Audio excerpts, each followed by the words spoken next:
Welcome to Chillin' 101. We hope this video helps. In this video, I will show how to replace timing belt Subaru Outback.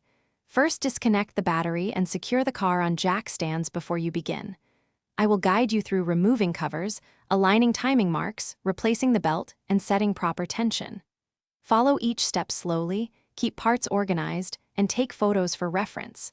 This walkthrough is friendly, clear, and aimed at helping confident diers complete the job safely. Now, we will remove the obstructing components to reach the timing belt easily.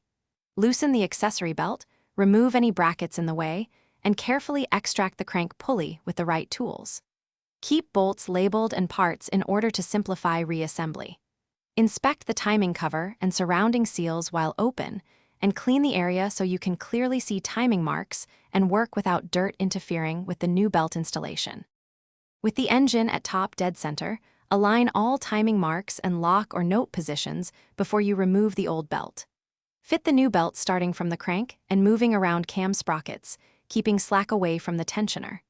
Set the tensioner to spec, torque bolts to recommended values, and rotate the engine 2 full turns to confirm marks remain aligned. Recheck tension and torque for safety and reliability before reassembly. Thanks for watching. Consider subscribing if we helped you.